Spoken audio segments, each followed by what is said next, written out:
Joindre. Donc merci à tous d'être présents pour ce premier webinaire, de l'année.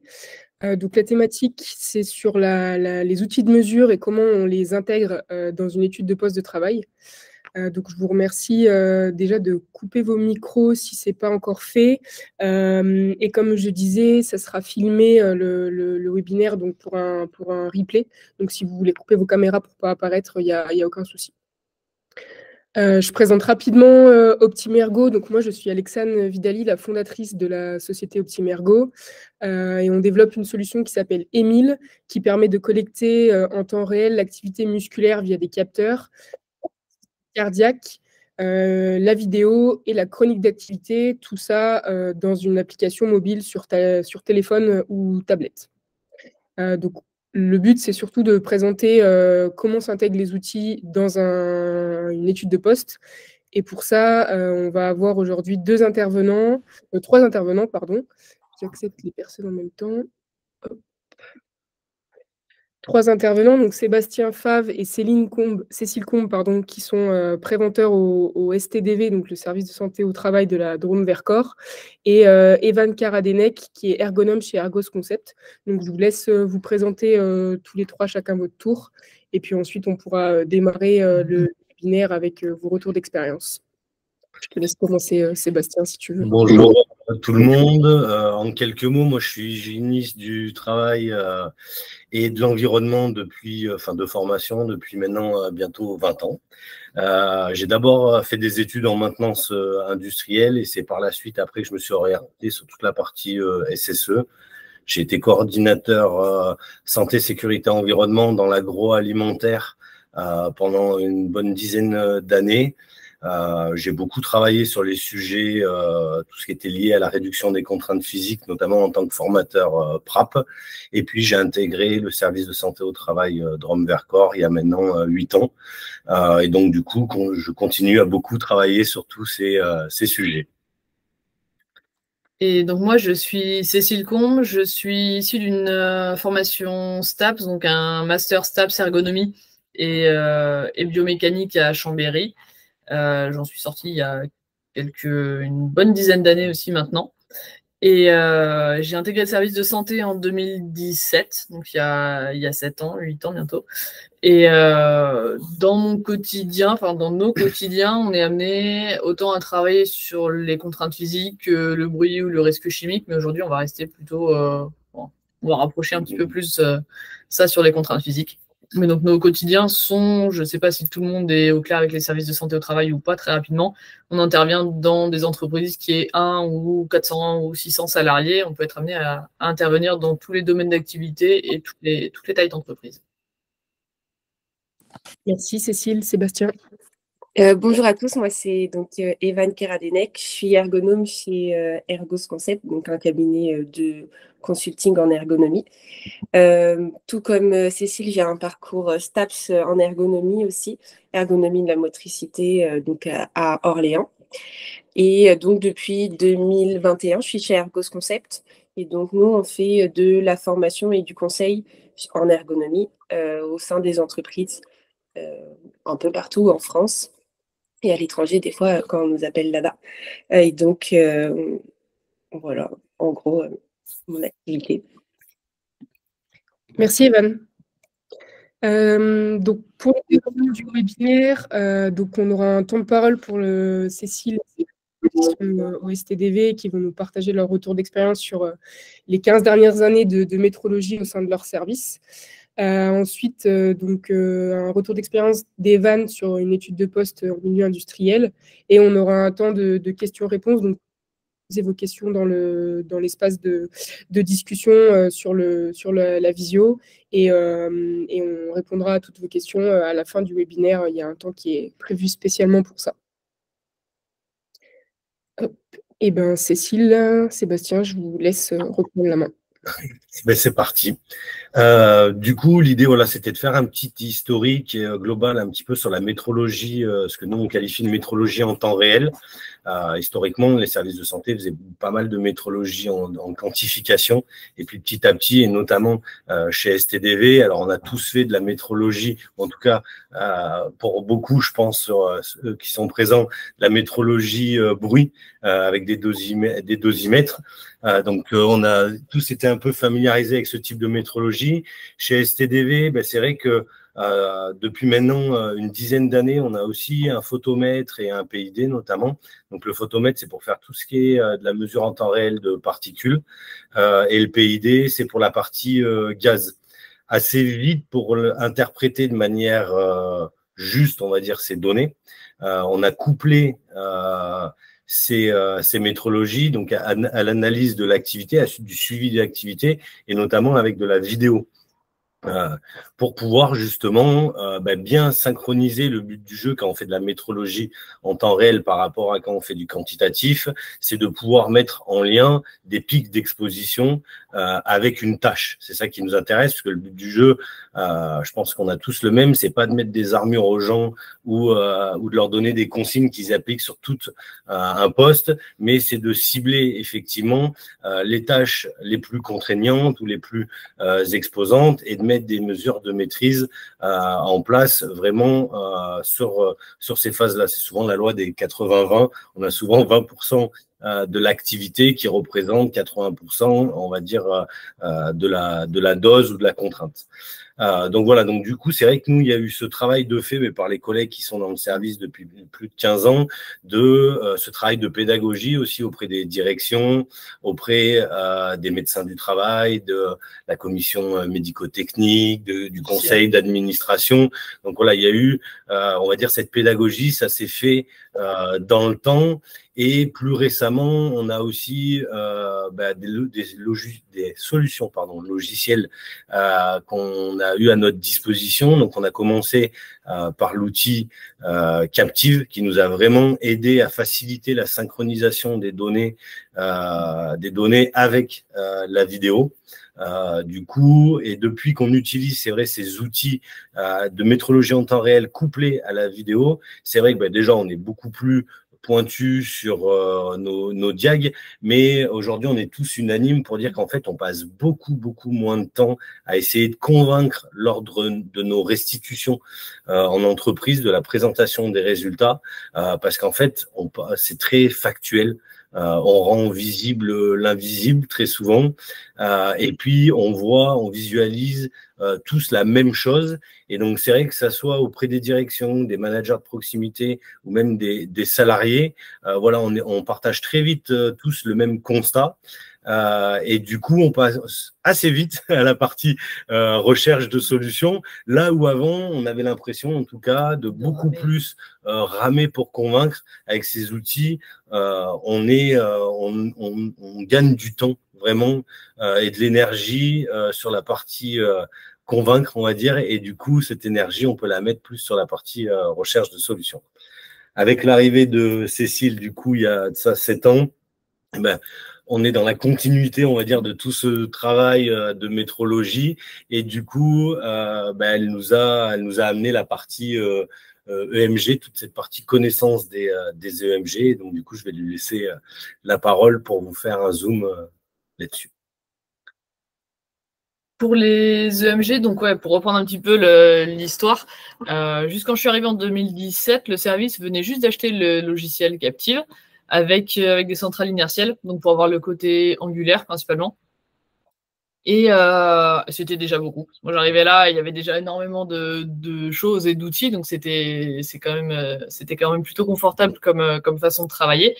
Et au début, donc, on a beaucoup travaillé avec ces deux-là. Donc, Captive à la partie logicielle et ils appellent aussi Captive, mais la partie capteur.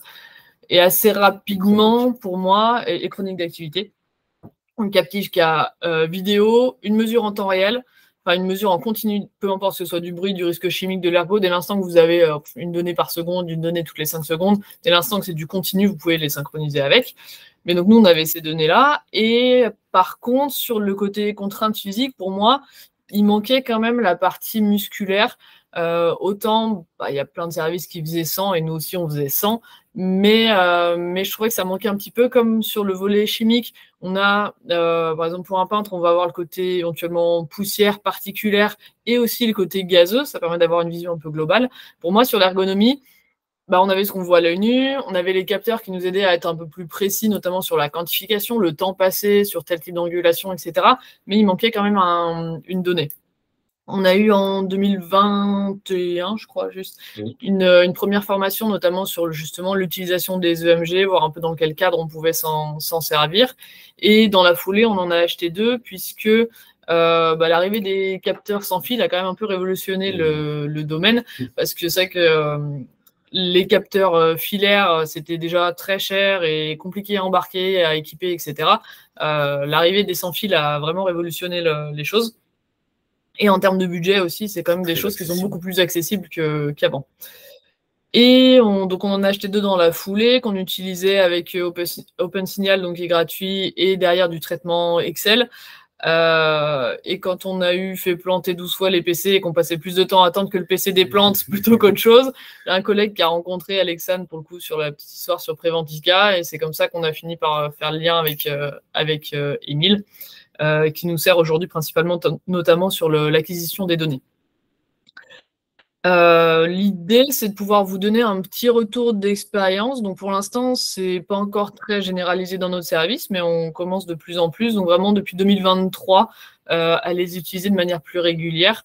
Et on voulait vous faire un petit retour de ce qu'on a pu en faire. J'allais passer, Alexandre, si tu veux bien me passer la diapo, s'il te plaît. Un premier type d'utilisation qui est clairement pas la plus fréquente ni la plus scientifique, pour dire les choses, c'était sur vraiment du cas individuel. Pour le coup, c'est une médecin du travail avec qui je travaille qui est plutôt convaincue de l'intérêt des EMG. Elle, ça lui donne une vision, en tout cas, ça lui a pour le coup vraiment donné une vision assez précise de la tâche qu'avait à faire le salarié. Et donc là, c'est assez rare pour le coup dans notre service, que ça arrive même quasiment jamais. Les médecins ne nous disent pas allez faire une étude avec tel matériel. Nous, en tout cas, je ne sais pas si ça fonctionne partout pareil. Dans notre service, les médecins ou les entreprises nous disent nous, on a telle problématique, et c'est les préventeurs qui se disent ok, voilà, dans notre boîte à outils, on va utiliser telle ou telle chose. Là, pour le coup, c'est elle qui m'a suggéré les EMG, c'était plutôt pertinent. Donc mon monsieur de 42 ans qui était chauffeur poids lourd sur du fourrage, donc boîte de foin, paille de foin, là où ça a de l'intérêt, c'est qu'il ne fait pas que conduire le camion, mais il gère aussi le chargement et l'arrimage des charges. Et en l'occurrence, on ne voit pas très bien sur l'image, mais l'arrimage, ça se fait avec de la corde et non pas de la sangle à cliquet où on a le cliquet qui fait bras de levier, c'est de la corde qui est passée dans un touret, et il faut serrer. Donc il y a une barre d'à peu près 60 cm pour faire un bras de levier, et il faut serrer donc une petite crémaillère. Et mon monsieur avait une pathologie au niveau coude-main, donc globalement type tendinite au coude, mais on n'a pas la pathologie exacte, ça ne rentre pas dans nos fonctions. Et le médecin avait besoin de quelque chose d'un petit peu plus factuel que le salarié qui disait c'est très contraignant. Il disait très bien, mais est-ce que c'est vraiment très très contraignant ou pas trop? Et donc pour ça, je suis allée faire une mesure. Donc le salarié n'était pas là, donc c'est sur son chef qui n'a pas de pathologie sur qui j'ai fait des mesures. Pour le coup, accessoirement, il a quand même des bras qui font la taille de mes cuisses. Donc on est quand même plutôt sur quelqu'un qui avait quand même une certaine force. Donc on a fait une force maximale pour avoir un niveau de référence. Et ensuite, il a fait l'action de le lancer de corde, le serrage, serré à la crémaillère. Et donc sur la personne, pour le coup non pathologique, on était entre 80 et 90% de force max sur vraiment l'effort de serrage au moment où il devait serrer sa barre.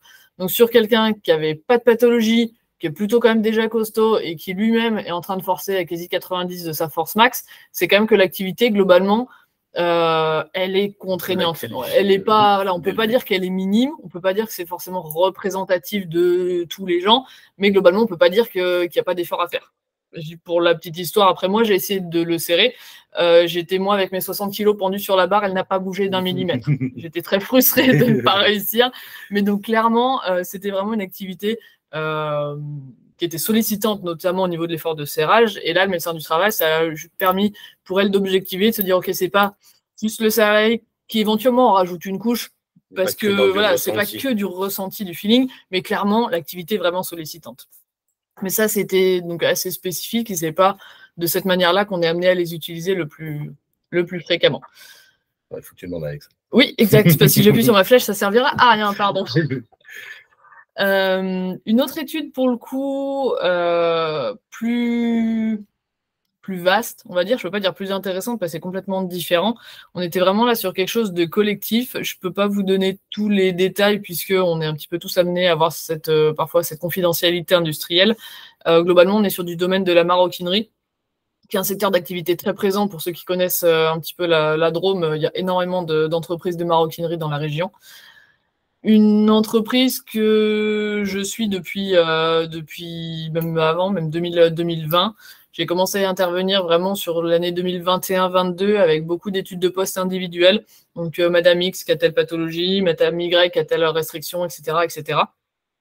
On était toujours sur le même type de poste. Donc, on est maroquinerie, on est sur de l'activité de précision, sur des produits de luxe, donc sur des produits sur lesquels on va éviter de faire trop d'erreurs parce que les rebuts coûtent vite très cher.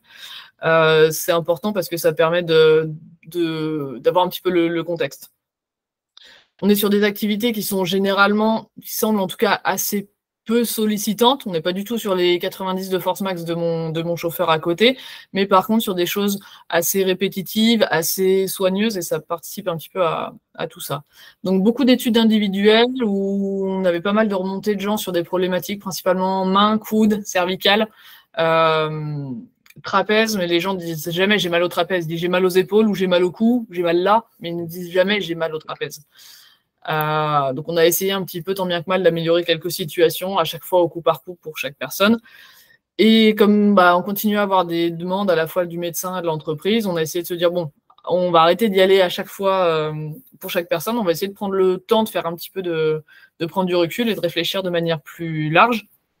On a trouvé du matériel à essayer, notamment donc des supports de coude type Jumbo Rest. Je ne sais pas si pour certains ça vous parle. En gros, un accoudoir mais qu'on fixe directement sur le plan de travail pour pouvoir poser les coudes et essayer de soulager en partie les trapèzes.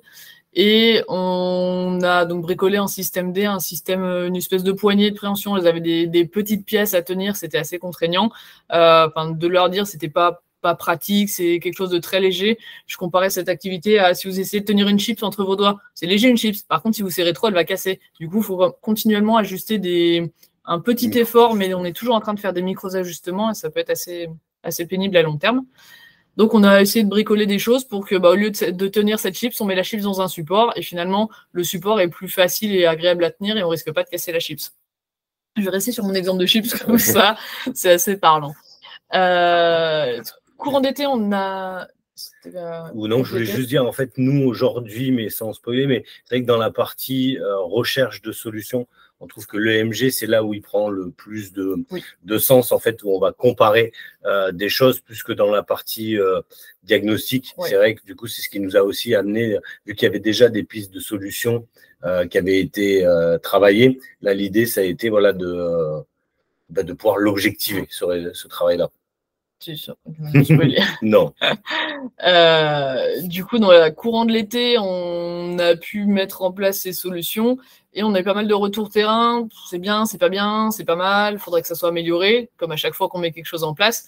Et c'est donc là où on est parti sur cette objectivisation, je ne sais pas si le mot existe, des données avec les EMG, notamment pour avoir d'une part cette comparaison. Nous, on avait des idées en disant que normalement, les solutions qu'on essaie de mettre en place, ça devrait diminuer l'activité musculaire. Pour les trapèzes et nos supports de bras, on en était à peu près convaincus parce qu'il y a quand même aussi de la bibliographie, notamment là-dessus, sur le fait qu'une même activité, type d'assemblage avec ou sans les coudes posés, on a quand même une nette diminution de l'activité des trapèzes quand on peut avoir les coudes qui sont posés. Et par contre, c'est vrai que sur notre poignée, notre pince à chips, là, on savait pas trop. On savait pas trop, franchement, on n'en savait rien. On est parti du postulat que ça devrait arranger les choses, mais vraiment, on n'avait pas de données là-dessus. Je veux bien que tu passes la slide, s'il te plaît, Alexandre. Du coup, on a fait du standard, toujours comme chez nous, on sort la vidéo, on regarde le volet angulaire, qui est observable aussi via la vidéo. On a donc nos mesures EMG et on le fait quasiment systématiquement, mais par contre là on l'a formalisé, le ressenti des opérateurs sur des échelles de Borg. On questionne de manière habituelle et systématique les opérateurs. Par contre, c'est assez rare qu'on le formalise vraiment sur ce côté échelle. Donc cette fois, on a essayé de faire quelque chose d'assez carré. Et l'ensemble de ces éléments-là nous permettent d'avoir une vision un peu plus globale, comme avec mon petit exemple du carré. Finalement, quand on regarde en 3D, bah, c'est pas un cube. Ça peut être quelque chose de plutôt pyramidal et ça nous permet d'avoir une vision assez large. 360 degrés. Je vous montre rapidement, je ne vais pas vous passer tous les détails parce que sinon ça serait un petit peu rébarbatif pour vous.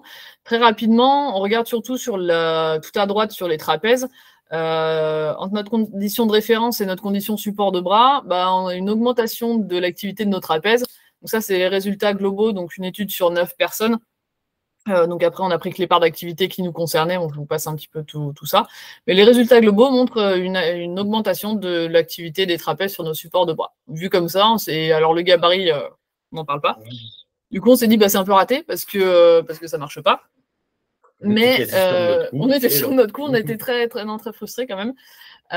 Par contre, ce qui est intéressant, et là pour le coup, Émile a été vraiment facilitant là-dessus, c'est qu'on a très facilement pu aller rechercher toutes nos données individuelles parce que bon, on n'a pas voulu se contenter de ça, on s'est dit, on s'est peut-être planté, mais l'hypothèse de poser les coudes, normalement, ça devrait quand même soulager les trapèzes. Donc on est allé voir un petit peu plus loin. Et, pardon, excuse-moi Alexandre, si tu peux juste revenir, j'ai oublié un élément. Là où le premier écueil qu'on a eu et qui est important à avoir pour le déploiement de mesures comme ça, c'est notamment vu que nous, là, on l'utilisait dans de la comparaison, il faut avoir un point de comparaison. Notre point de comparaison, c'était ce qu'on appelait notre condition de référence. L'erreur qu'on a fait, on en rigole parce qu'on l'a, une erreur de débutant, mais là-dessus on était débutant. La condition de référence, étant donné qu'on travaille donc là dans l'industrie, on était sur du travail réel, on n'est pas dans un laboratoire de recherche et ça a vraiment son importance. On a demandé aux gens, donc la condition de référence, c'était en fait comme ils font d'habitude. On en a vu pas mal, globalement ils font à peu près la même tâche, enfin ils font exactement la même tâche, la même chips à travailler. Et du coup, en regardant dans le détail des vidéos, en fait, le fait comme d'habitude, il y a 5 façons de faire différentes qui nous ont complètement biaisé la suite des résultats, puisque des personnes s'appuyaient déjà les coudes sur le plan de travail, d'autres appuyaient juste le poignet, d'autres ne s'appuyaient pas du tout. Et en fait, c'est comme au départ d'un 100 mètres, sauf qu'elles ne sont pas du tout parties du même point de départ.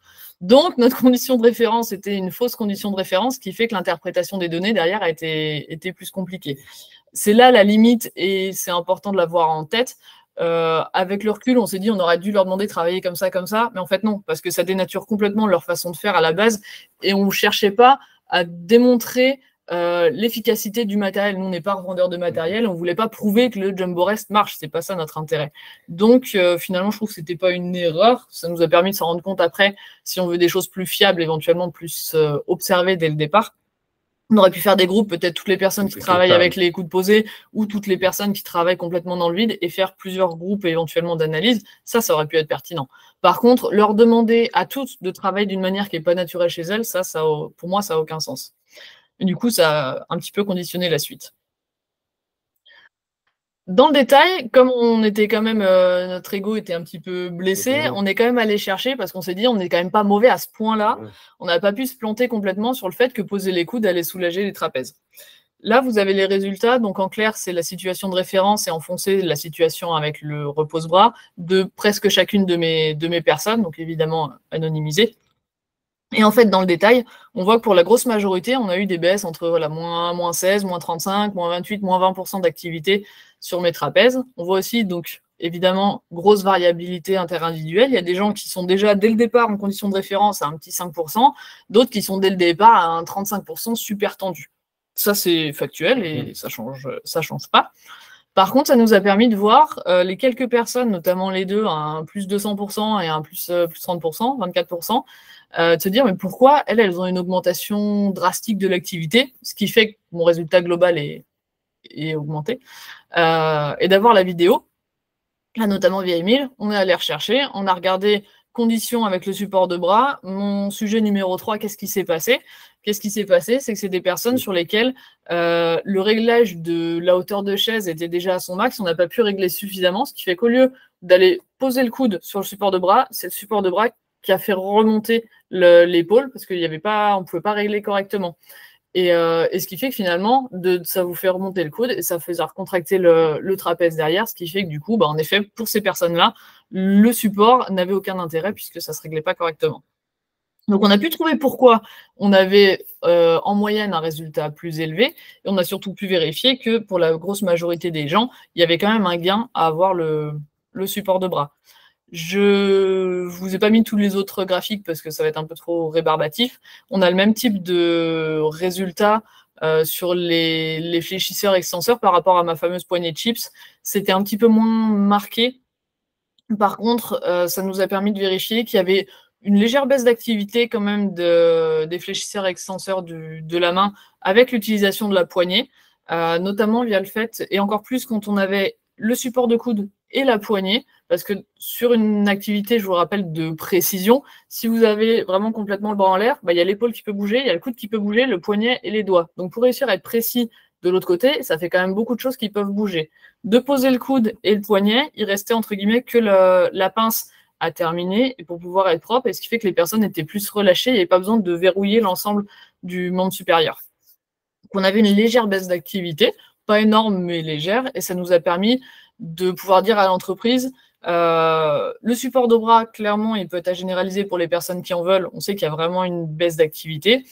Et ma poignée à chips, elle peut être intéressante, mais pour moi, ça n'a pas de sens de la généraliser parce qu'il y a certaines personnes qui avaient du mal à travailler avec, ça les gênait dans leurs gestes professionnels, et il y en a d'autres qui l'aimaient bien. Et au moins, on est sûr que ça n'aggrave pas la situation de préhension. Mais vu que ce n'est pas non plus une diminution x 400%, ça n'a pas de sens de généraliser. Pour moi, ça doit rester une option de travail, mais ne pas le généraliser. Je veux bien que tu me passes la diapo. Donc globalement, pour nous, les EMG aujourd'hui, c'est pas forcément du quotidien. Je disais, c'est comme mon plombier qui a une clé de 12. C'est pas parce qu'il a une clé de 12 qu'il va forcément l'utiliser tous les jours. C'est quand il en a besoin. On ne l'a pas encore généralisé à tous les préventeurs, notamment parce qu'on est en train de peaufiner les protocoles de mesurage, comment on fait nos CMV proprement, comment on cale nos conditions de référence et comment on l'utilise avec Émile. Pour nous, il y a quelques prérequis. C'est vraiment, en tout cas pour l'instant, étant donné qu'il n'y a pas de cadre normatif, nous, on ne s'en sert pas en diagnostic. Mon étude individuelle avec mon chauffeur, c'était pas vraiment du diagnostic, c'était plus pour rendre quelque chose factuel, mais c'était pas pour dire c'est trop ou c'est pas assez. J'ai donné le résultat au médecin, elle en a fait ce qu'elle en avait besoin. Nous, c'est vraiment plutôt dans comparaison. J'ai ma situation A, je prototype une amélioration, je vais mesurer ma situation B, et dans quelle mesure est-ce que ça peut être mieux ou pas. Et savoir un petit peu à l'avance ce qu'on veut chercher, comme dans toute démarche scientifique, on pose d'abord une hypothèse et après, qu'est-ce qu'il faut mettre en face pour valider mon hypothèse. Des fois, ça sera des mesures EMG, des fois, ça sera autre chose. Mais ne pas se dire, j'ai un nouveau jouet, donc je vais faire plein de mesures et voir ce que ça donne, parce qu'on se retrouve avec trop de données, on ne sait pas quoi en faire et globalement, clairement, ça ne marche pas.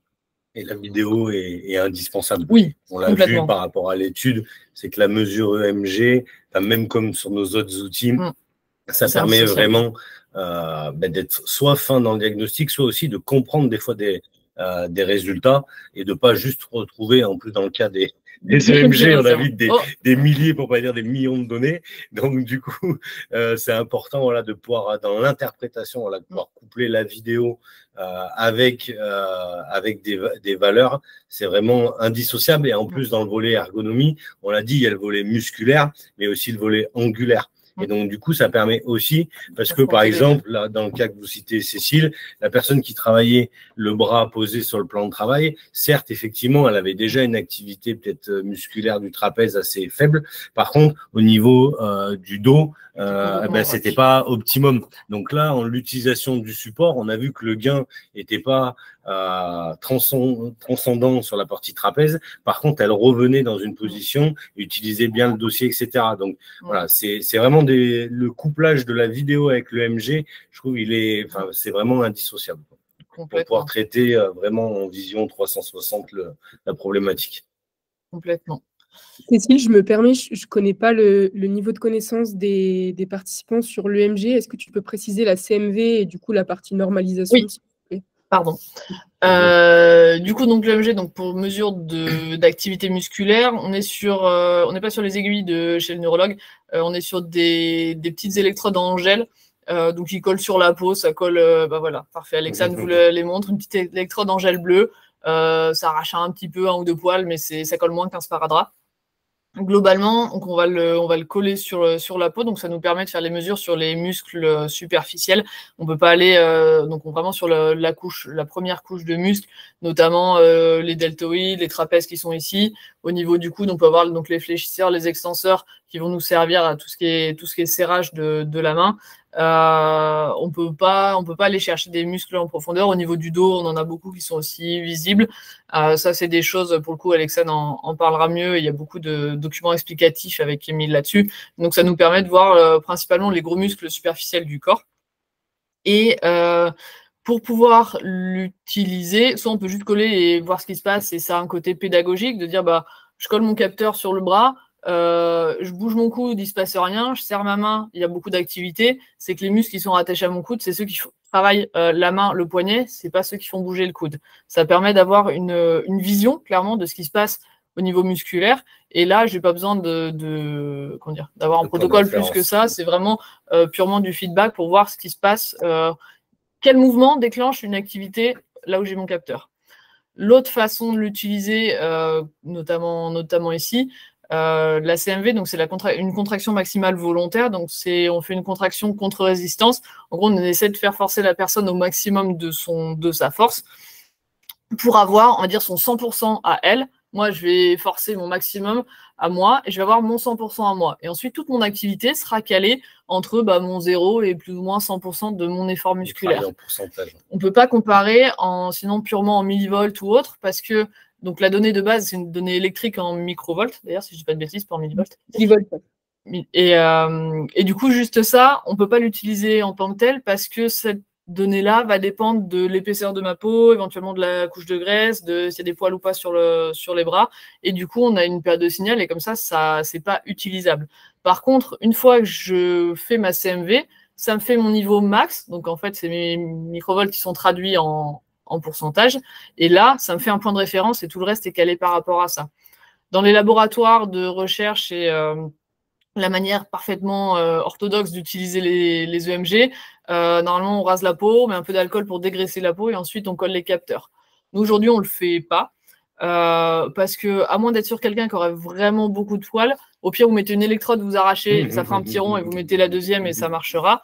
Globalement, la perte de signal qu'on pourrait avoir du fait de ne pas faire ça, étant donné qu'on, dans nos utilisations aujourd'hui, on colle le capteur, on fait notre CMV, la personne fait sa situation A, fait sa situation B, et quand on a fini, on enlève les capteurs. Entre-temps, on ne les décolle pas. Ce qui fait que la perte de signal qu'on pourrait avoir liée justement à la peau, etc., cette perte, on a sur les deux conditions, donc finalement, les deux restent comparables. Par contre, si vous faites une mesure un jour, vous enlevez les capteurs, vous revenez 3 semaines après faire autre chose, là, c'est quand même plus discutable. Donc là, je comprends que les puristes de laboratoire ne soient pas contents avec ça. Par contre, sur l'utilisation qu'on en a, on sait qu'on n'a pas exactement la même précision qu'en laboratoire. Par contre, avec le fait de ne pas changer le capteur de place, de ne pas changer le capteur tout court, en fait, c'est le même, et les électrodes et le capteur restent en place le temps de toute la mesure, finalement, l'erreur qu'on pourrait avoir dès le début, on l'a partout, donc ça permet de lisser ça. Faire ce travail de comparaison. C'est ça, de comparaison. Est-ce que ça répond à ta question ou est-ce qu'il manque des infos, Alexandre? C'est parfait, merci Cécile. Merci, chef. Tu peux me passer la dernière slide et après j'en aurai terminé. Donc pour nous, aujourd'hui, on continue à essayer de démocratiser les EMG chez nous parce qu'on y voit un intérêt comme un outil supplémentaire. Ce que je disais, c'est vraiment un outil en plus. Ils sont aujourd'hui faciles à mettre en place. Clairement, ça, c'est indéniable. Vous enlevez 2 électrodes, vous collez et c'est fait. Donc ça, c'est facile.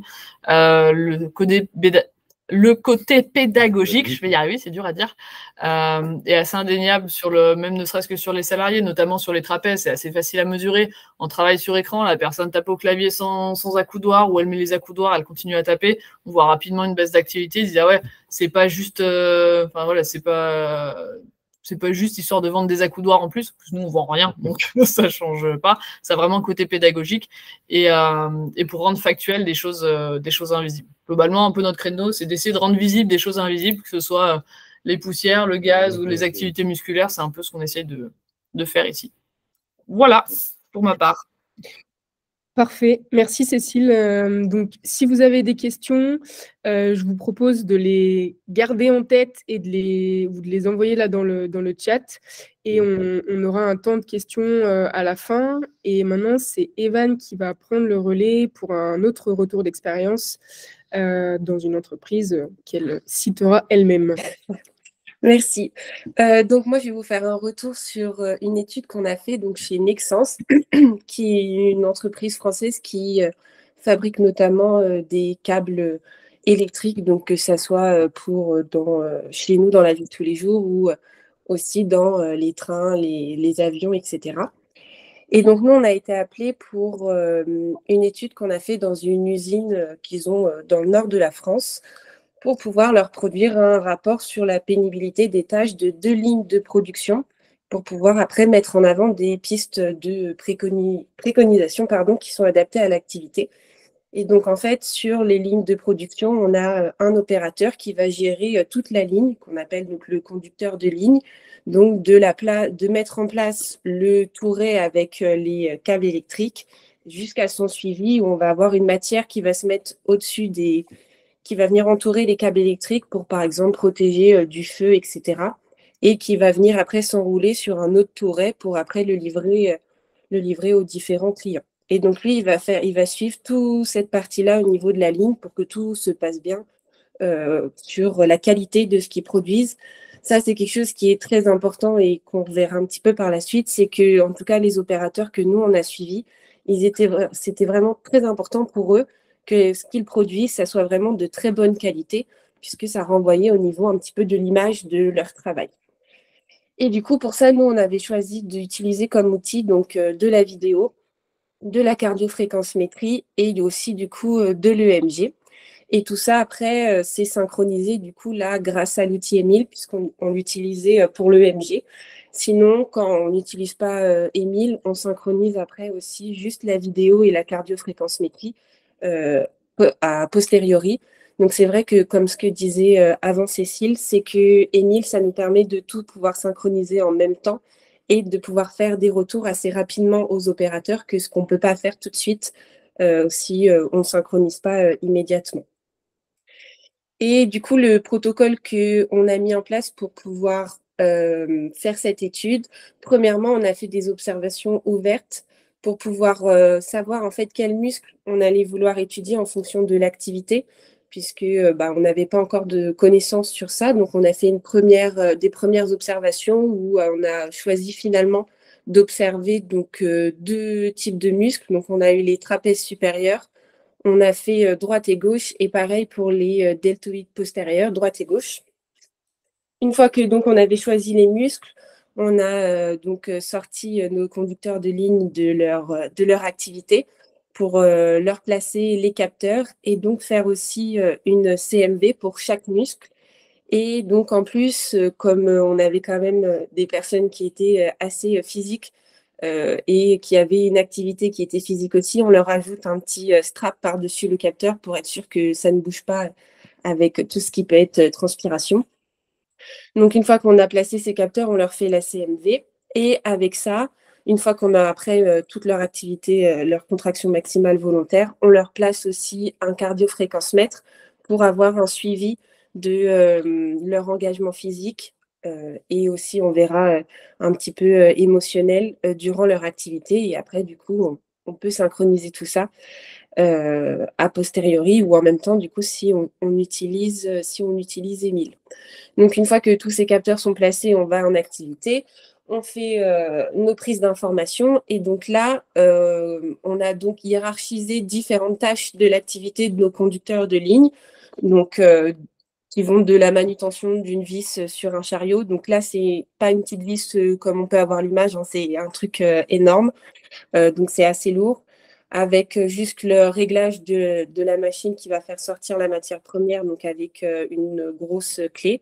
Le réglage avec un tableau de commande. Et nous, on va s'intéresser plus particulièrement au nettoyage du conduit où va être mis la vis.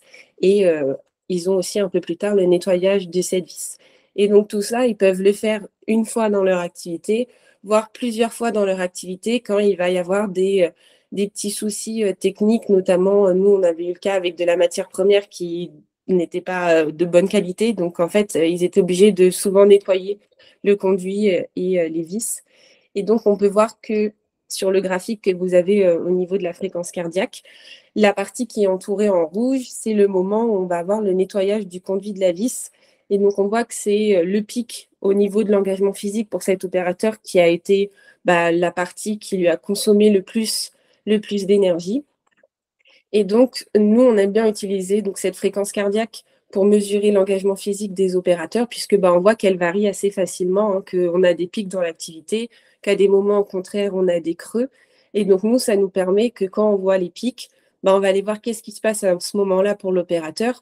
Est-ce que j'ai une activité qui est très physique ou des fois, on ne voit pas spécialement d'activité physique, mais du coup, quand on est sur place ou quand on questionne après l'opérateur, il nous dit là, en fait, il faut que je sois vraiment sûr que ça soit bien remis, que j'arrive à retrouver, parce qu'ils mettaient des petits bouts de scotch pour pouvoir retrouver leur câble. Donc, on va avoir une consommation d'énergie qui va augmenter, mais celle-là, elle est due plus au stress. Mais ce qui va nous intéresser aussi, c'est qu'on aime bien voir ce qui ne va pas dans l'activité, mais aussi ce qui va de bien, où on va avoir des consommations d'énergie qui sont plus faibles. Et donc, on s'intéresse aussi à ces moments-là où on va avoir des petits creux. Hein. Quand on regarde le graphique EMG, on a des petits moments où c'est un peu plus faible. Donc, c'est des moments où on va avoir une consommation d'énergie qui est moindre. Et donc, on va aussi s'intéresser à ça. Qu'est-ce que l'opérateur il fait à ce moment-là pour moins consommer d'énergie durant son activité? Des fois, c'est juste des petites pauses parce que là, tout se passe bien. Donc, je suis juste en attente. Ou des fois, justement, au contraire, il va manipuler les tourées, mais sa façon de le faire va faire qu'il va avoir une consommation d'énergie assez basse. Et donc, on aime bien mettre ça aussi en avant, où après, on peut avoir de partage de savoir-faire et de connaissances par ces petites techniques qui vont s'améliorer. Du coup, nous, on voit à ce moment-là, au niveau du graphique, qu'on a une augmentation de la fréquence cardiaque. Et après, si on regarde à ce moment-là au niveau de l'activité EMG, je te laisserai changer de slide, merci. Donc, vous allez avoir la vidéo sur la gauche de l'activité de notre conducteur de ligne et en même temps, on a l'activité EMG qui se déroule sur la droite. Et donc, on voit en fait à chaque moment qu'il va mettre son pic pour venir nettoyer le conducteur de la vis. Et bien, à chaque fois, on a un petit pic au niveau des deltoïdes donc, postérieurs. Et à chaque fois, on a un petit pic qui est pratiquement à 75% de son activité. Et donc là, ça nous permet de voir que on va avoir la même chose au niveau du droite et du gauche. Là, je les ai mis uniquement celui du gauche. Mais c'est des petits gestes où nous, on aime bien utiliser l'EMG sur tout ce qui est membre supérieur parce qu'en fait, ça bouge assez vite. C'est pas quelque chose qui est facile à voir. Un petit peu, on ne fait pas trop attention aux épaules tant qu'on y a pas mal. Et là, en fait, ça commençait un petit peu à chauffer au niveau de cet opérateur, au niveau des épaules. Il avait des douleurs au niveau des trapèzes, notamment. Et donc là, ça nous permet de rendre compte que l'activité que les personnes sont en train de faire, oui, on va avoir des impacts aussi au niveau du dos, puisqu'on s'intéresse souvent au dos, mais pas très régulièrement aux épaules. Et donc, nous, ça nous permet de pouvoir montrer que l'activité des opérateurs, elle va avoir aussi des contraintes au niveau des membres supérieurs et de surtout pouvoir faire un retour au conducteur de ligne. Ce qu'on a bien aimé faire, c'était on finissait notre analyse, donc on coupait l'acquisition de données. Ça nous faisait tout de suite avec Émile l'analyse de la vidéo, de la cardio et de l'EMG et on pouvait montrer aux opérateurs, là on a un pic au niveau de l'EMG, qu'est-ce que tu peux nous dire à ce moment-là, qu'est-ce que tu es en train de faire exactement? Et lui, en fait, ça lui permet aussi de se rendre compte que là, ce qu'il est en train de faire, il va avoir soit des impacts au niveau de l'épaule, soit il va voir qu'on va montrer la vidéo à son collègue et son collègue, il va dire non, mais en fait, moi, je ne fais pas vraiment comme ça quand je fais mon activité, je fais autrement. il nous le montre, en même temps on filme, et en fait, ça nous permet de pouvoir confronter les opérateurs à leurs différentes techniques pour pouvoir faire la même chose. Et on se voit qu'il y en a qui vont être beaucoup plus économiques que d'autres. Et donc, juste grâce à ça, au fait que on peut faire l'analyse directement, ça nous permet de montrer aux opérateurs, comme c'est assez ludique, on voit des graphiques, ça bouge, il y a de la couleur. Et donc, c'est assez parlant, en fait, pour n'importe qui de voir que là, ce que je fais, j'ai une grosse consommation d'énergie, ou au contraire, c'est plutôt calme. Et donc, nous, ça nous permet à la fois de faire des retours assez rapides aux opérateurs, et après, a posteriori, quand on fait les retours aux différentes personnes impliquées dans l'étude. Et du coup, quand on a fait ce retour-là au Copil, donc à ce Copil-là, on avait, je te laisserai passer la slide, Alexandre, s'il te plaît. On avait donc plusieurs personnes de l'entreprise, donc ça allait du directeur de l'usine au manager, aux HSE, on avait des services de santé au travail aussi. Et en fait, on s'est rendu compte que pour nous, il y a des choses qui sont très voyantes juste à l'œil, que là, ce qu'il est en train de faire, ça a un impact. Mais c'est pas parlant en fait pour les décideurs, pour les ingénieurs, enfin tout ce qui est un peu scientifique. Eux, ils aiment les chiffres, les graphiques. Et en fait, ça leur permet de pouvoir se projeter assez facilement, parce que là, ils se rendent compte que, oui, là, il y a une grosse consommation d'énergie. On le voit grâce à la fréquence cardiaque et à l'EMG. Je suis d'accord qu'il y a des contraintes, mais sinon, de voir l'opérateur faire ça tous les jours, je me rends pas compte que, en fait, c'est si difficile que ça. Mais le fait de pouvoir avoir la vidéo et donc les données chiffrées qui vont à côté, ça leur permet un petit peu de se projeter. Et donc, par exemple, pour cette activité-là qu'on a vue, nous, on avait proposé, au lieu que la personne le fasse de façon manuelle, de nettoyer son conduit, on a peut-être moyen de mécaniser, de rendre mécanique ce nettoyage. Et donc là, on a une des personnes autour de la table qui dit, en fait, dans les autres usines, plus personne ne le fait de façon manuelle, tout est mécanique. Donc bon, déjà, on voit qu'il n'y a pas trop de partage entre les usines, mais que eux, dans l'usine actuelle où ils sont, ils ont proposé des cannes rotatives pour pouvoir nettoyer un peu plus facilement le conduit. Mais donc le manager de ces personnes explique que en fait, les cannes, ils les utilisent uniquement quand le nettoyage il est vraiment difficile, quand la matière elle est assez compliquée à nettoyer dans le conduit. Mais que par contre, comme ça a été le cas là où c'est pas significativement difficile, ils ne le ressentent pas comme quelque chose de difficile, ils vont le faire de façon manuelle, puisque en fait, quand on les questionne un petit peu dessus, ils expliquent que cette canne-là, en fait, elle est pratiquement aussi lourde que l'autre. Et donc, ils ont juste le maintien de la posture à faire qui va être difficile, mais ils n'auront pas les mouvements à faire comme ils sont actuellement. Et donc, du coup, là, ce qu'il en est ressorti de ça, c'est que dans les autres usines, ils le font autrement. Donc, on va avoir du partage qui va se faire après entre les usines pour des tâches qui sont assez similaires. Et ça a été le cas, en fait, un petit peu pour toutes les tâches qu'on a pu mettre en avant. On va les retrouver dans des usines un petit peu dans le monde entier.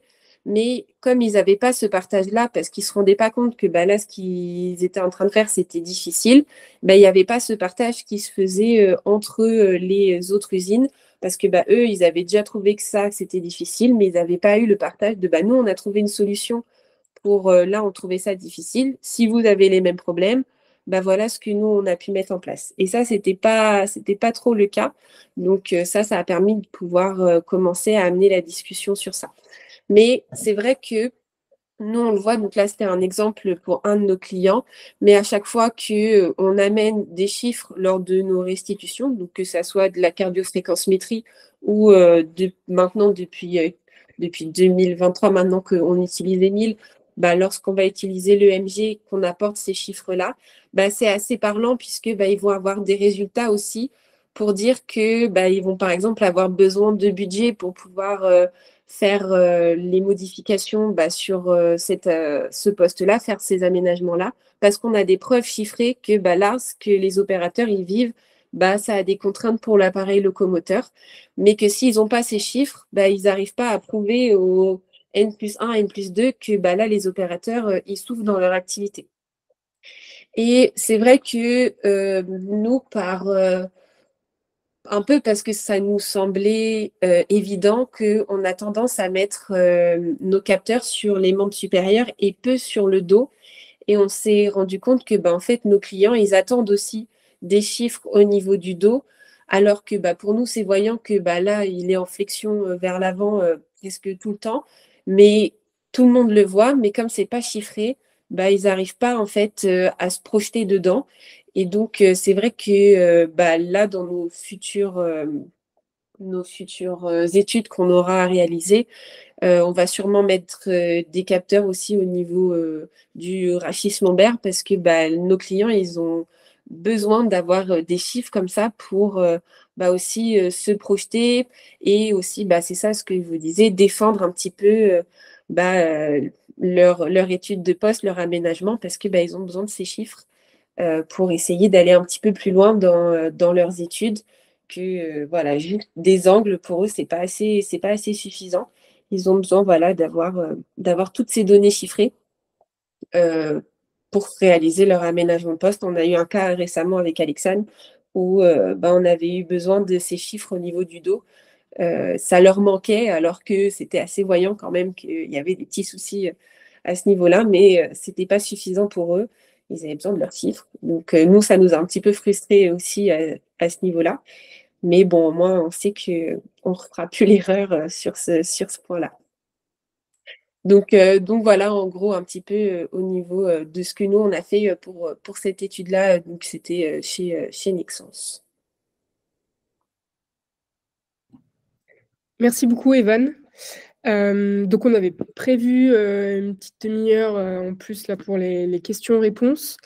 J'ai vu qu'il y avait une première question dans la discussion. Andréane Michaud, quels sont les points négatifs de l'EMG en ergonomie selon vous? Alors, moi, j'en ai quelques-uns en tête. Peut-être je vous laisse en parler et je compléterai s'il y a des choses que vous n'avez pas spécifiquement abordées, parce qu'il y a des points positifs, mais il y a aussi des points négatifs. Alors, négatifs, je dirais que c'est des bonnes pratiques et des écueils à éviter, en fait, pour l'EMG. En tout cas, l'EMG de surface, dans le contexte de prise de mesure terrain, on ne parle vraiment pas d'EMG en laboratoire. Le but, c'est vraiment de pouvoir faire des mesures représentatives sur le terrain. Mais en effet, ça implique quelques contraintes, pour moi, surtout organisationnelles. Mais du coup, je vous laisse en parler. Je compléterai si besoin. C'est vrai que je suis d'accord au niveau des contraintes organisationnelles. Nous, il faut bien qu'on prévienne notre client que on va avoir besoin de retirer pendant quelques minutes les opérateurs de leur activité pour pouvoir leur placer les capteurs, leur expliquer un petit peu le protocole et aussi leur faire leur CMV, donc les contractions maximum volontaires, puisque ça va prendre un petit peu de temps puisqu'il faut les répéter à chaque fois pour chaque muscle. Donc, on doit compter entre 10 et 15 minutes pour pouvoir faire tout ce protocole-là. Et donc, c'est important pour l'endroit où on se déplace que on ait une petite salle où on peut se mettre de côté, puisque des fois, il faut baisser un petit peu le t-shirt ou quoi. Donc, il faut quand même que les personnes elles soient un peu à l'aise. Donc, il faut prévoir une petite salle où on peut se poser. Il faut prévoir un petit peu de temps. Donc, quand on a de la production ou des chaînes de production, il ne faut pas qu'on la lance tout de suite parce que sinon, il va y avoir un problème, ça va tout bloquer. Donc, c'est vrai qu'il y a cette organisation-là qu'il faut prévoir en amont. On ne peut pas débarquer et dire on va poser des capteurs parce que là, déjà, on va poser des capteurs sur des personnes. Donc, ça peut les intriguer un petit peu de est-ce que ça fait mal ou pas. Mais donc, on les rassure assez rapidement. Mais oui, on va avoir une organisation en amont à mettre en place pour que tout se passe bien. Mais à chaque fois que on prévient bien en amont, que nos contacts sur place, ils expliquent aussi aux opérateurs ce qui va leur arriver au niveau des capteurs, ça se passe toujours bien. Mais c'est à prévoir effectivement en amont. Après, vous avez l'habitude, mais il peut y avoir aussi le lieu, bien positionner les capteurs. Oui, aussi. Qui peut être aussi un écueil, moi qui suis moins de la partie initialement. Voilà, effectivement, le positionnement, faire une bonne CMV, voilà, ça demande, c'est assez, voilà, comme disait Alexandre, c'est des bonnes pratiques, mais il y a pas mal quand même de petites choses, et vu qu'on est sur de la valeur assez fine, et ben, la somme de petites choses peut faire qu'à la fin, c'est pas du tout interprétable, ou on est un peu à côté de la plaque. Du coup, juste pour compléter un petit peu, donc ouais, pour moi, pareil, c'est plutôt… après quelques écueils, on finit par un peu savoir tout ce qu'il faut mettre en place. Ça fait partie des choses où nous, en interne, on essaie de travailler aussi, de se faire vraiment un protocole de mesurage pour penser un petit peu à toutes ces choses-là. Pour moi, 2 points, pas négatifs, mais en tout cas à prendre en compte, le traitement des données, clairement, on est sur 1000 lignes Excel à la seconde. Clairement, Excel n'est pas fait pour. Ceux qui maîtrisent MATLAB ou autre, ça doit pouvoir le faire. Ça, c'est hors de mon champ de compétences. Nous, c'est pour ça qu'on s'est retourné vers Émile après, c'est qu'il le traite très bien. Et lui, il se tape tout le traitement que j'ai essayé de faire sous Excel. Et clairement, le PC ne suit pas. Et pour moi, sur l'interprétation, une chose à ne pas oublier, c'est que pour moi, le MG, c'est une dimension en plus. Ça ne doit pas redevenir la seule dimension. On a toujours la vidéo, on a toujours l'angulaire. Le MG, c'est en plus. Il ne faut pas se dire maintenant que j'ai le MG, je fais plus le reste. L'alpha et l'oméga, quoi. Clairement. Parce que si on regarde que le MG, on va passer à côté de tout le reste. Donc, c'est complémentaire. Et pour moi, ne surtout pas tenter de comparer les gens entre eux. C'était facile pour mon gars de serrer sa corde. Donc, Cécile, t'es gentil, mais tu te bouges un peu, tu vas la serrer ta corde. Non, ça ne marche pas. Parce que fondamentalement, son 100% de CMV, le mec, il peut soulever 100 kg quand j'en soulève 30. Donc, clairement, il ne faut pas aller vers le comparatif de gens. On va comparer 2 situations, une même personne, situation A, situation B, et on peut faire plein de personnes, situation A et B, pour que ça soit représentatif, mais par contre, ne pas se dire, pour la personne 1, c'est facile, donc personne 2, ça va l'être. Moi, il y a vraiment ce côté, ne pas comparer les gens entre eux, c'est, à mon sens, fondamental. Après, un des gros points positifs qu'on a pu identifier, notamment dans l'entreprise de maroquinerie, c'est des secteurs d'activité où normalement la vidéo, c'est entre guillemets niette. Et là, en fait, le fait d'amener un outil et de dire, en fait, on peut pas utiliser cet outil si on filme pas, et ben, du coup, en fait, ça nous a permis, et même vis-à-vis des opérateurs, nous, on s'en est rendu compte, en fait, le fait de mettre un outil en œuvre, alors c'est une conséquence positive indirecte, mais le fait de mettre un outil en œuvre facilite le fait d'accepter, et du coup à tous les niveaux de l'entreprise, le fait d'être filmé. Parce que pour le coup, oui, c'est vrai que cette entreprise-là, moi, depuis 4 ans, j'y étais. Si j'ai réussi à en sortir 2 photos, c'est le bout du monde, parce que toujours, pourtant, il y a des chartes de confidentialité, etc. Mais c'était toujours, là, non, il faut vérifier, ça passe par 12 strates, et mes 3 photos, je les récupère 6 mois après. Donc, bah, voilà, on fait un peu des prises de notes, des schémas, et on est moins précis. Et en fait, là, ça leur a même pas effleuré une seconde. On leur a demandé, et en fait, ça faisait partie du protocole, et c'est vrai que pour le coup, nous, bah, ça nous amène après tout l'intérêt de la vidéo que vous connaissez sûrement déjà. C'est vrai que ça, pour le coup, ça nous a permis de récupérer de la vidéo qu'on n'avait jamais avant. Donc, on va dire c'est un dommage collatéral positif. Merci. Donc, en effet, moi, j'allais parler du placement des capteurs parce que c'est un point clé, en fait, pour faire des mesures qualitatives. Il faut que le capteur il soit placé à ce qu'on appelle au niveau du point moteur du muscle, là où le muscle envoie la donnée la plus qualitative. Et ça se joue, alors peut-être pas au millimètre, mais au demi-centimètre parfois, sur des muscles qui sont fins, comme les fléchisseurs et les extenseurs. Donc, il y a un placement du capteur qui est important. Nous, dans notre démarche, on a créé un guide qui explique le positionnement avec des repères anatomiques pour le placement et pour la réalisation de la CMV. Donc, c'est très important en fait que vous soyez à l'aise avec le placement. Alors, évidemment, les premiers placements vont être moins précis, mais au fil du temps, on arrive à avoir un placement qui est reproductible. Le but, c'est surtout ça, en fait, c'est d'être capable de reproduire le placement du capteur sur une même personne à un mois d'intervalle pour avoir des données qui soient comparables, même si on ne sera jamais précisément dans la même comparaison. Ou à minima, si on fait des mesures sur 5 personnes sur un même poste pour avoir un échantillon, il faut que ces capteurs-là ils aient été positionnés sur le même muscle dans les mêmes conditions. Donc ça, c'est la clé. Après, sur la partie organisationnelle, Evan le soulignait, et c'est vraiment important, on considère que l'EMG, c'est une prise de mesure invasive. Je mets des guillemets parce qu'on n'est pas sur de l'EMG avec de l'aiguille invasive comme c'est le cas en clinique. Néanmoins, on vient quand même poser un capteur sur la peau différent de simplement filmer quelqu'un où là, on considère que c'est non invasif d'un point de vue matériel, même si on rentre quand même dans l'intimité de la personne sur son poste de travail, puisqu'on l'observe. Mais ça, vous connaissez un peu la thématique. Là, on vient coller des capteurs sur une personne. Donc, il faut que cette personne, elle soit au courant, qu'elle soit consentante, évidemment. Souvent, c'est des personnes qui sont volontaires ou qui ont été, alors désignées, ce n'est pas le bon mot, mais par défaut, si on doit analyser ce poste et qu'il n'y a qu'une ou deux personnes sur ce poste, bah, ça sera ces personnes-là. Donc, la clé, c'est vraiment de bien les informer au préalable et que ça soit dans les services de santé au travail ou dans les cabinets, l'interlocuteur et les parties prenantes du projet ou de l'étude sont les personnes ressources qui vont en fait être les garants de la prise de mesure et du fait que ça se passe très bien. Quand cette communication elle est bonne et qu'elle est bien faite, il n'y a jamais de souci. En tout cas, moi, je n'en ai jamais eu. Et je pense qu'une personne... en général, dans les prises de mesure, les personnes sont plutôt contentes qu'on vienne observer leur poste de travail et quantifier un peu les efforts parce que elles ont parfois du mal à expliquer qu'est-ce qui leur provoque des douleurs. Donc, c'est plutôt elles le voient plutôt d'un œil positif. Par contre, ça nécessite de faire une restitution aussi derrière parce que si on fait une prise de mesure mais qu'on ne restitue pas l'information à la personne qui a participé, ça peut avoir l'effet inverse d'avoir amorcé une démarche et de finalement ne pas être allé au bout.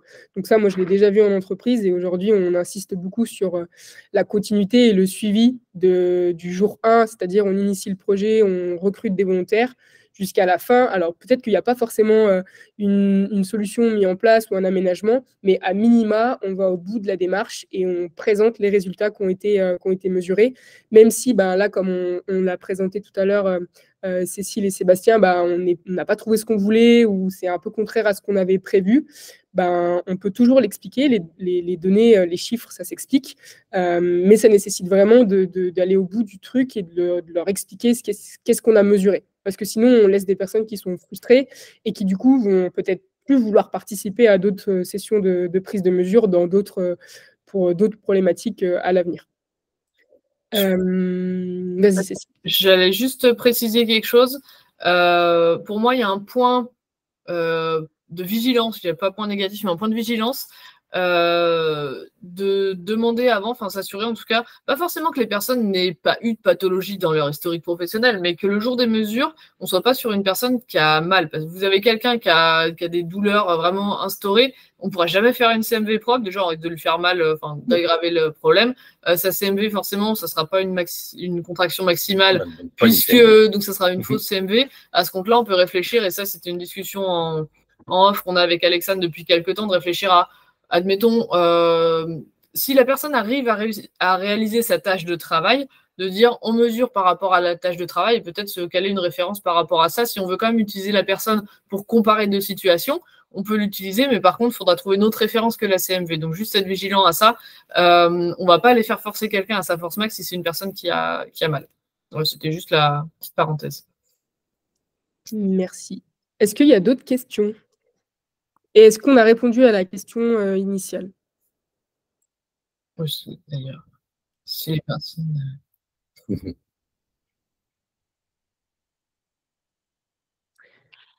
Pas d'autres questions? C'est très clair. OK. Merci. Mais en effet, la question est très pertinente, en tout cas sur la partie difficulté du traitement des données. Moi, c'est un peu la raison pour laquelle j'ai fondé Optimergo et j'ai Émile. C'est qu'en fait, aujourd'hui, jusqu'à présent, le MG, il était plutôt utilisé en laboratoire et donc ça nécessitait un traitement de données qui était assez conséquent et réservé à des personnes qui savent traiter de la donnée. Donc, Émile a été développé justement pour que les utilisateurs soient autonomes et n'aient pas à traiter les données, en tout cas pas dans ce qui est fait en laboratoire. Le traitement de l'information, il est automatisé et on restitue instantanément des résultats. Donc, le traitement de données, normalement, n'est pas un sujet avec l'utilisation d'Émile. Et vous parliez de Captive au tout début. Émile, de par la prise de mesure, quand on extrait les données sous forme de données brutes, ces données-là, elles peuvent être importées dans Captive. Donc, si vous êtes déjà équipé avec Captive, Émile peut être simplement l'outil de collecte de données, même s'il a aussi une partie de restitution et en fait, il peut se substituer à Captive, mais c'est un autre sujet. En tout cas, il est facilitant aussi dans l'acquisition et aussi dans la mise en forme des résultats.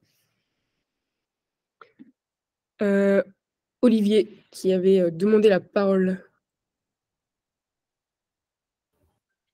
Oui, bonjour à tous et à toutes. Donc Olivier de Courcelles, ergonome et kinésithérapeute également. Pour rebondir sur ce qui vient d'être évoqué en termes de participation de l'opérateur souffrant, juste un petit truc qui peut être intéressant. On peut utiliser à ce moment-là les notions d'innervation réciproque et croisée. Et donc, du coup, pas utiliser le muscle ou le tendon qui fait mal, mais le muscle antagoniste. Et du coup, on a une réponse en N-1 qui est parfois intéressante. Bon, alors après, c'est pas toujours vrai. Enfin, ça dépend des muscles, bien entendu. Si on a un polyarticulaire ou un monoarticulaire, c'est pas de la même chose, mais, mais c'est un outil pertinent, du coup, si on utilise Sherrington pour avoir ce genre d'informations. Voilà, c'était juste un petit point de précision. Merci Olivier. Est-ce qu'il y a d'autres questions? Et la question de comment choisir les muscles analysés avec EMG. Vas-y, Alexandre, je te laisse commencer, c'est ton webinaire. Alors, comment choisir? Aujourd'hui, factuellement, quand on fait de la prise de mesure, en tout cas en entreprise, on est très souvent dans l'utilisation des capteurs sur les membres supérieurs, donc ce que disait Cécile tout à l'heure, au niveau des fléchisseurs et des extenseurs de la main, au niveau des deltoïdes, au niveau des trapèzes et au niveau du dos. Donc, c'est un peu les groupes musculaires classiquement utilisés. On va être très rarement sur le membre inférieur, ça va dépendre des activités, mais c'est assez rare. Comment on les choisit? En tout cas, moi, la manière dont je les identifie, c'est que avant la prise de mesure, et ça on ne l'a pas dit, mais l'EMG ne se substitue pas au travail d'observation et de ce que peut faire le préventeur ou l'ergonome, en tout cas l'acteur qui vient prendre l'information sur le terrain. C'est vraiment complémentaire et c'est une étape de plus dans la démarche. Donc, au moment de l'observation, il y a l'observation que vous faites, il y a l'enquête ou en tout cas la discussion que vous pouvez avoir avec l'opérateur. Bien souvent, les muscles choisis, donc analysés, c'est ceux qui sont douloureux, c'est ceux qui sont problématiques, c'est ceux qui sont mis en jeu dans l'activité de travail. Typiquement, je fais de la manutention, très certainement, je vais avoir des capteurs au niveau des deltoïdes, au niveau des avant-bras, au niveau des trapèzes, parce que c'est la zone qui est sollicitée pendant la tâche. Donc, c'est plutôt de cette manière-là, factuellement, qu'on identifie les muscles analysés. Après, typiquement, moi, sur un poste de travail qui était très asymétrique, donc avec une utilisation à 90% de la main droite, on a quand même mesuré la main gauche pour faire aussi ce différentiel et peut-être aller sur une piste de réorganiser le poste de travail pour voir comment on pouvait rééquilibrer la contrainte. Donc, il y a les muscles mis en jeu, en tout cas utilisés, et en fait la globalité derrière de ce que vous souhaiteriez mettre en place ou des perspectives d'aménagement ou de solutions qu'on pourrait apporter. Voilà la part de réponse que je peux donner. Cécile, je ne sais pas si tu veux compléter. Ou Evan, ou toute autre personne. Non, pour moi, c'est clair. En fait, la seule chose, et je ne sais pas du tout qui sont les participants au webinaire, c'est que pour moi, il faut forcément une petite base de connaissances en anatomie. Pas besoin, je ne suis pas du tout médecin, et il n'y a pas besoin de connaissances très, très avancées, mais il y a un minimum de bases anatomiques à avoir ou à se former. Si on ne les a pas, on peut très bien les acquérir après. Il y a des DU qui existent aussi. D'ailleurs, je crois que l'université de Chambéry en fait un DU justement un peu sur ce type de thème-là, de physiologie, anatomie. Mais voilà, il y a une petite base à avoir avant. Je ne sais pas si Evan a des précisions. Je lui renvoie la balle. Nous, c'est un peu ce que disait Alexandre, c'est qu'on va faire des observations d'abord pour voir en fonction de l'activité les mouvements qui sont réalisés et du coup en fonction de ces mouvements quels muscles vont rentrer en jeu. Et pareil au niveau des pathologies. Donc, j'ai pas beaucoup de choses à ajouter sur ce point-là, mais oui, on a toujours des hypothèses sur quel muscle on va le mettre, mais on le vérifie avant par l'observation pour être sûr que nos hypothèses, elles sont quand même un minimum fondées. Merci pour vos réponses.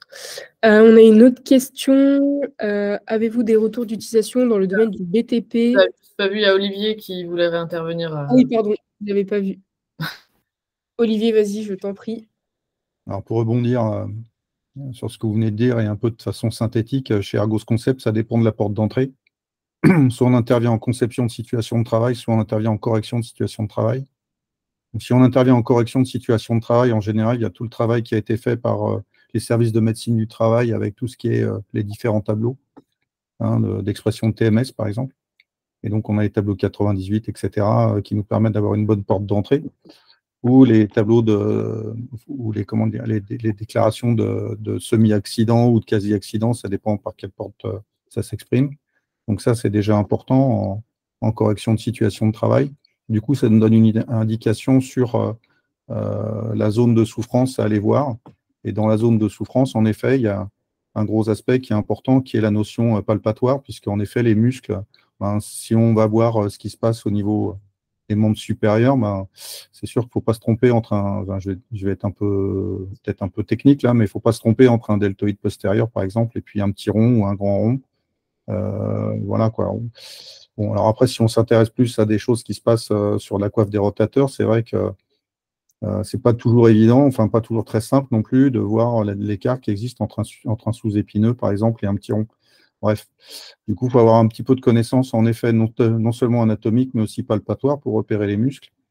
Et puis, bien entendu, une fois qu'on a vu ça, bien entendu, respecter les aspects douleur dans les CMV. Donc, voilà, pour la première partie. Et la deuxième partie, en conception de situation de travail, pour rebondir sur ce que disait Evan, c'est qu'en effet, une analyse d'activité s'impose obligatoirement. J'allais dire même dans les deux cas, en fait, même si on intervient en correction de situation de travail.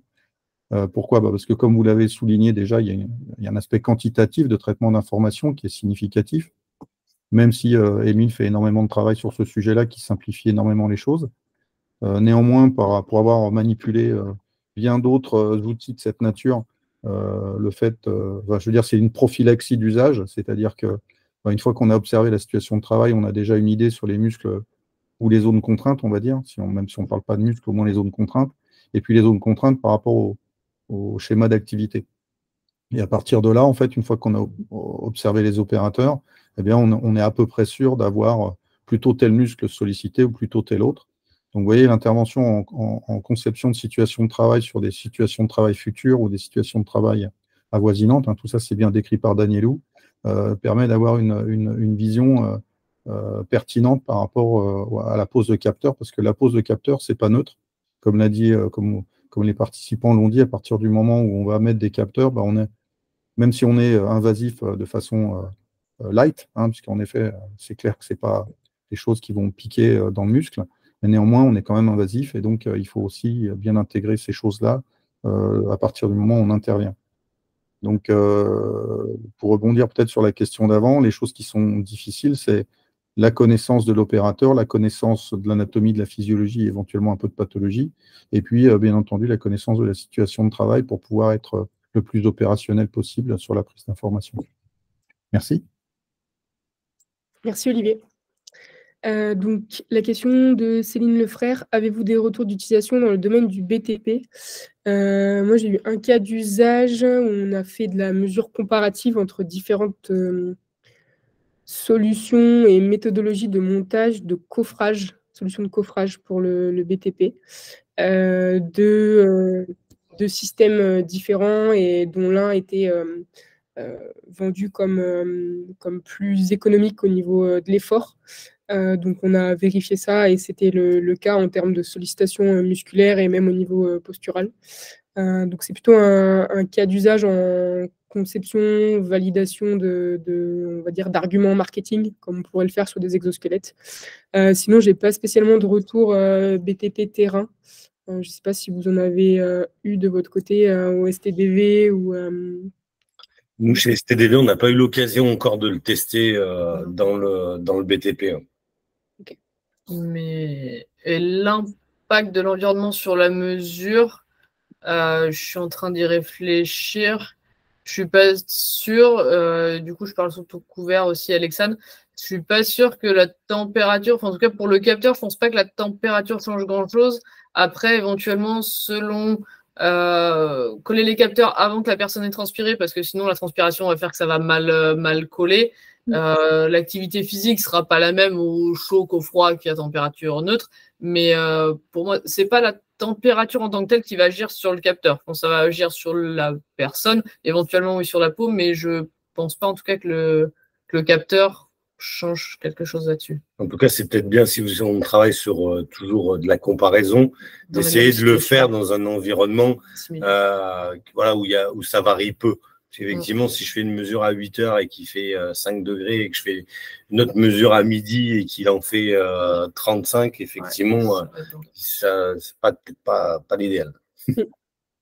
Oui, je rebondis sur la partie mesure. Les capteurs d'EMG aujourd'hui, donc dans le commerce qu'on trouve sans fil, les nôtres ou d'autres références, ils sont peu sensibles au changement de température. En fait, c'est comme un téléphone portable. Il va faire -10, ben, il va être un peu en difficulté. Il va faire 40 degrés, il va être un peu en surchauffe.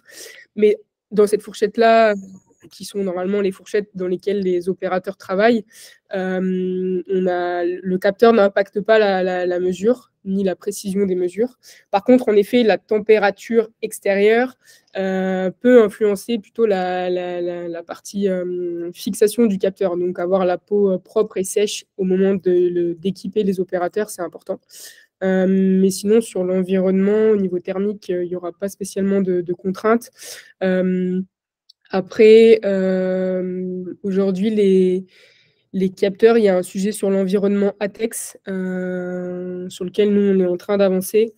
Mais c'est peu de demandes par rapport au nombre de demandes globales qu'on a, donc c'est difficile d'explorer cette partie-là. Et après, tout ce qui va être salle blanche, environnement médical, les capteurs, ils se mettent sur la peau et du coup, on peut rééquiper l'opérateur avec ses vêtements de travail. Donc, en fait, ils sont recouverts par le vêtement de travail. Donc, typiquement, on a fait des prises de mesure dans le domaine de la pharmaceutique, dans un laboratoire à 4 degrés. Et donc, en fait, les capteurs sont sous le vêtement de travail. Donc, ce n'est pas problématique au niveau hygiénique et par rapport à toutes les contraintes qu'on peut avoir dans ces secteurs d'activité.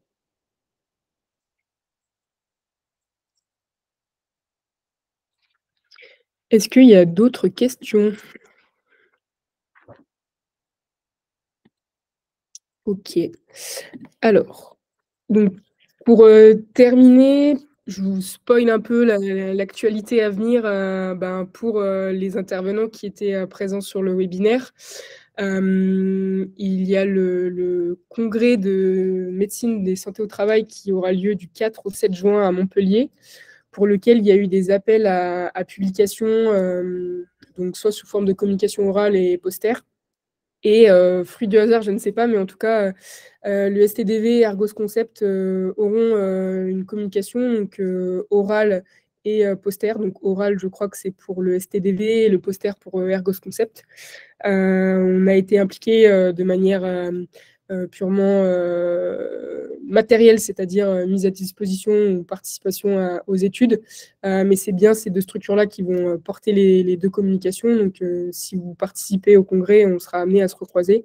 Et Ergos Concept tient un stand sur lequel Émile sera en démonstration donc, la semaine du 4 au 7 juin à Montpellier. Voilà pour l'actualité des intervenants. Et concernant Optimergo, il y aura un prochain webinaire qui aura lieu le 18 juin, donc dans 2 mois et demi, sur un retour d'expérience, cette fois sur de la mesure comparative, justement le avant-après, en utilisant la solution Émile. Donc on aura un peu plus de capture d'écran et d'images sur l'utilisation de la solution Émile sur un cas terrain, peut-être du BTP d'ailleurs. Donc je vous invite à vous inscrire sur le prochain webinaire. Il y a une prochaine newsletter qui partira avec le lien d'inscription. Mais s'il n'y a pas d'autres questions d'ici là, je voulais déjà remercier les intervenants, donc Sébastien, Cécile, Evan, pour la qualité de ce qu'ils ont présenté. J'ai l'impression que ça a plutôt plu dans le chat et merci pour vos retours. Pour les participants, j'espère que ça a répondu à vos interrogations et que la thématique a répondu à la raison pour laquelle vous vous étiez inscrits. Si ce n'est pas le cas, n'hésitez pas à revenir vers moi ou alors à aller interroger les intervenants sur des questions plus spécifiques. On reste disponible avec plaisir. Et puis, voilà, je vous laisse sur cette pause déjeuner à venir. Et puis, je vous souhaite une très belle après-midi et un bon mois d'avril. Merci, bonne Merci journée. beaucoup. Merci Alexandre de nous avoir conviés à ce webinaire. Je vous en prie. Merci beaucoup. Merci. Merci à tous. Au revoir.